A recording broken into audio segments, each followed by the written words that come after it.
What's up, guys? My name is Parul, and you're watching Parul TV.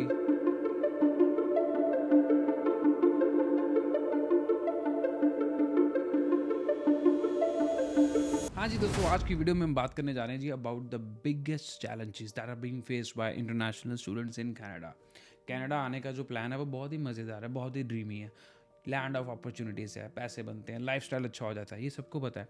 लेकिन कुछ चीज़ें ऐसी चेंज हो गई हैं पिछले 1-2 सालों में जिसके बारे में ज़्यादा डिस्कशन इंटरनेट के ऊपर मुझे नहीं मिली और ना ही इसके बारे में कोई ओपनली बात करता है। तो मैंने सोचा कि क्यों ना एक डिटेल्ड वीडियो बनाई जाए। इस वीडियो का मेन पर्पस आपको डीमोटिवेट करना नहीं है, इन सभी चीज़ों के वर्क अराउंड्स हैं।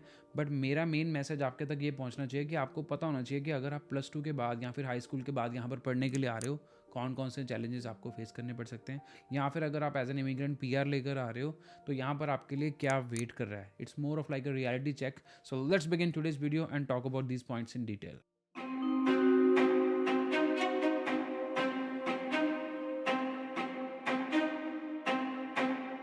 चलिए दोस्तों, शुरू करते हैं सबसे पहले परमानेंट रेजिडेंसी के पॉइंट से कि क्या है परमानेंट रेजिडेंसी के कलेश।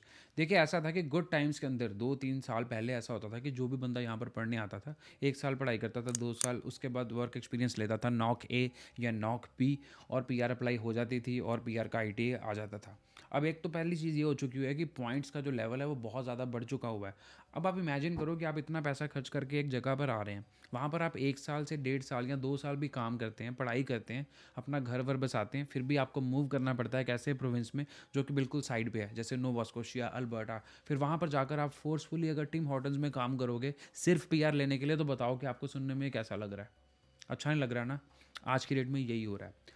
कलेश ये चल रहा है आज की डेट में कि जो 12th के बाद बच्चे आ रहे हैं, सबसे बड़ा चैलेंज तो उनके लिए, मैं मास्टर्स वालों के लिए भी आता हूँ, बट 12th के लिए सबसे बड़ा चैलेंज ये है कि अगर वो ओंटारियो, ब्रिटिश कोलंबिया या फिर क्यूबेक के अंदर पढ़ाई करने के लिए आते हैं, 2 साल का प्लान लेकर आते हैं डिप्लोमे का, या फिर कुछ भी पढ़ने आते हैं यहाँ पे, उनको नॉक A नॉक B की जॉब करके 1 साल कुछ नहीं बन रहा, उनका पॉइंट पूरे नहीं हो रहे, उनको 2 साल जॉब करनी पड़ेगी या इवन 3 साल भी करनी पड़ सकती है ताकि उनके जो पॉइंट्स है वो कट ऑफ के ऊपर आए।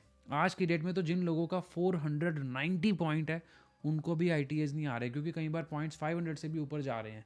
तो ये कैलकुलेशंस बहुत गलत होती जा रही हैं। पहले तो बहुत प्रिडिक्टेबल होता था, 350, 400, 450 ख़त्म।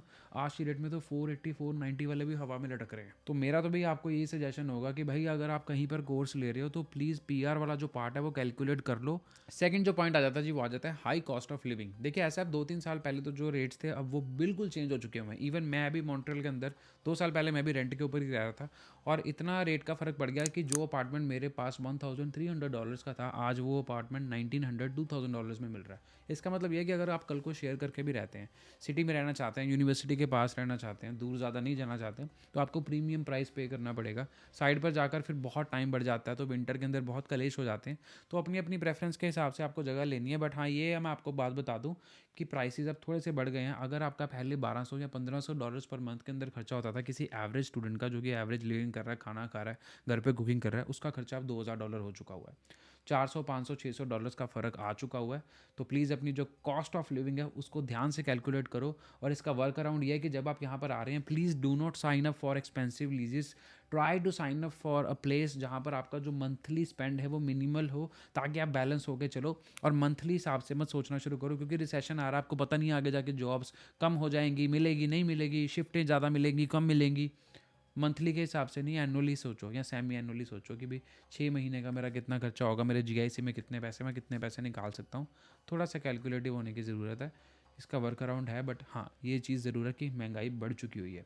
Let's talk about the next point आ जाता है जी इंटरेस्ट रेट्स का। इंटरेस्ट रेट्स जो कनाडा के अंदर हैं 2023 फरवरी में they are on historical high, यहाँ पहुँच चुके हुए हैं।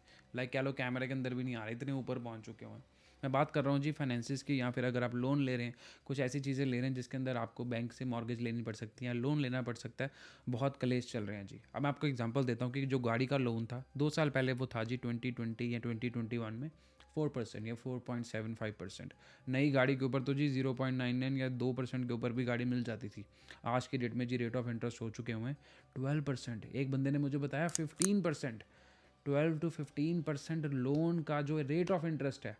तो अगर तो आपके प्लान्स थे गाड़ी लेने के, 2023 is definitely a challenging time for you and it's not a good time to buy a car that is super expensive. अगर आप 40-50 हज़ार डॉलर की भी गाड़ी लेते हो, 5 साल का उसके ऊपर लोन करवाते हो, वो गाड़ी आपकी डबल होगी भी। तो मॉर्गेजेस, लोन्स, कुछ भी अगर ऐसे की एक्टिविटीज़ प्लान कर रहे हैं, it's very bad. I would like to make you aware कि इसके बारे में भी कैलकुलेशन करके आओ और थोड़ा सा प्लान बना के चलना, क्योंकि ये भी एक बहुत बड़ा चैलेंज है। अगला जो पॉइंट आ जाता है जी, वो बहुत ही खास और वो है सबसे सबसे इम्पॉर्टेंट, हेल्थ केयर।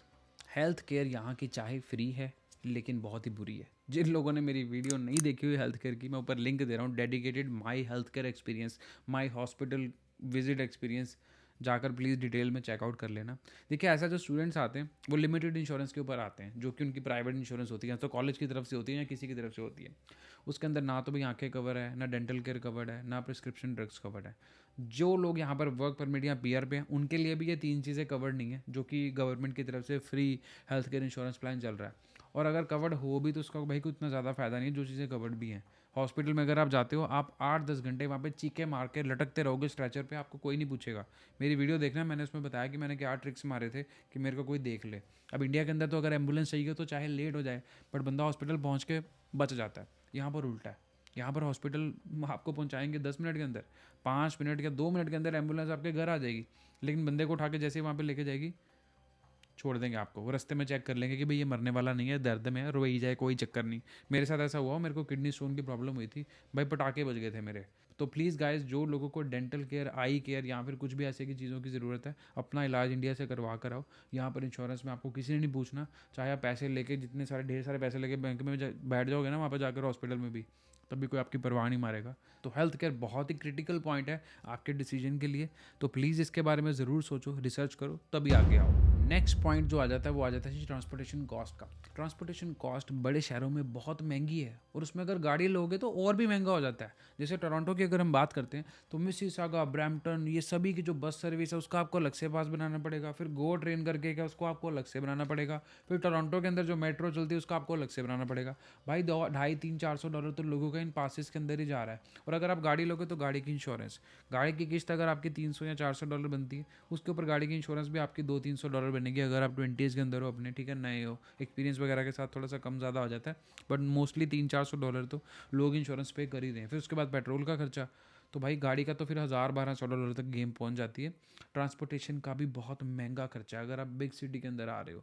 तो इसीलिए मैं लोगों को सजेस्ट करता हूँ कि अगर बिग में आ रहे हो तो भाई जो पैसे आपने ट्रांसपोर्टेशन में डालने हैं वही यूनिवर्सिटी के पास रहो, 15 मिनट की कन्वीनियंस भी लो, थोड़े से पैसे चाहे ज़्यादा दे रहे हो तो वहाँ पर बैलेंस आउट कर सकते हो। बट हाँ, ट्रांसपोर्टेशन का कॉस्ट भी एक ऐसी चीज़ है जिसको काफ़ी लोग ज़्यादा सीरियसली नहीं लेते हैं, लेकिन यहाँ पर आकर वो एडअप हो जाती है। लेकिन अगर आप किसी स्मॉल सिटी में जा रहे हो तो कोई इतना कलेश नहीं है। जैसे स्टूडेंट्स के लिए $55-60 है मॉन्ट्रियल के अंदर रेट पर मंथ, और जो स्टूडेंट नहीं है, नॉन स्टूडेंट है, उनके लिए $90-95 के करीब है, तो which is decent, it's fine, आपको पूरे नेटवर्क का एक्सेस मिल जाता है। लेकिन बड़े शहरों में तो भाई ये पास वो पास, तो $300-400 तक गेम पहुंच रही है। इसका भी कैलकुलेशन करके आओ। This is also one of the biggest challenge जो स्टूडेंट्स यहाँ पर फेस करते हैं। देखिए, जो लास्ट पॉइंट है वो है रिलेटेड टू आइसोलेशन। अब जो लोग तो घर से दूर ज़्यादा नहीं गए हैं ज़्यादा देर के लिए, ठीक है, जो घूमते फिरते रहते हैं, उनको ये चैलेंज नहीं आता, बट मोस्टली लोग होम सिक फील करते हैं। खासकर वो बच्चे, जो वो स्टूडेंट्स जो कि विंटर के अंदर या फिर कंक्रीट वेदर एनवायरनमेंट में आते हैं, जहाँ पर ज़्यादा ना तो सोशल एंगेजमेंट है ना सोशल इवेंट्स हैं। भाई जो कोविड में है उनका तो ज़्यादा बुरा हाल था। अभी उन लोगों ने ज़्यादा शिकायत करी है कि भाई हमारे को घर की याद आ रही है, जो विंटर के अंदर आए हैं। जो लोग आते हैं जी अप्रैल मार्च के बाद, उनका तो काम चिल है, फॉल में आते हैं, दोस्त वोस्त ज़्यादा बन जाते हैं, इवेंट्स ज़्यादा होते हैं, सड़कें भी खुली हैं, सब कुछ खुला है, तो बाहर जाके बंदा थोड़ा सा बिजी हो जाता है। लेकिन अब विंटर के अंदर अगर आप आ रहे हैं तो थोड़ा सा चैलेंजिंग हो जाता है, तो इस चीज़ के लिए भी थोड़ा सा प्रिपेयर करके आओ। जो लोगों को बहुत जल्दी मची हुई है कि भाई मुझे कनाडा जाना है और उनका ये नेक्स्ट जो सितंबर इनटेक आने वाला 6 महीने बाद, उसके लिए उनकी तैयारी चल रही है, तो भाई 6 महीने अपनी फैमिली के साथ लगाओ। मेरा आपको यही सजेशन होगा, क्योंकि ये टाइम आपको बाद में नहीं मिलना। तो जितने भी लोग यहाँ पर आ रहे हैं, जो वो आइसोलेशन का भी थोड़ा सा फैक्टर सोच कर आएँ, ताकि यहाँ पर आकर आप ज़्यादा स्ट्रेस ना हो जाओ। तो हाँ जी दोस्तों, ये थी मेरी आज की video about the biggest challenges students are facing in 2023। Video अच्छी लगी तो चैनल को कर दो जी सब्सक्राइब, बेल बटन पे भी क्लिक करो, कमेंट भी कर सकते हैं अगर आपके कोई क्वेश्चंस हैं। इंस्टाग्राम पे फॉलो कर लो, इंस्टाग्राम ID @connectparul, और नियो का कार्ड कर दो जी अप्लाई अगर आपने अभी तक नहीं किया। पैसे बनाने की बढ़िया अपॉर्चुनिटी है। मेरे साथ अगर वीडियो कॉल करना चाहते हैं तो आप वो भी कर सकते हैं। Go to my website www.parul.tv and you can book a video call with me. If you are coming to Canada in September intake and looking for a place, I have home away from home service open where you can live with me in my house. All the details are given on my website. Go check it out. Instagram again follow कर लो. Instagram ID @connectparul. यही थी जी आज की video. मिलते हैं next week with another vlog. Till then keep watching Parul TV.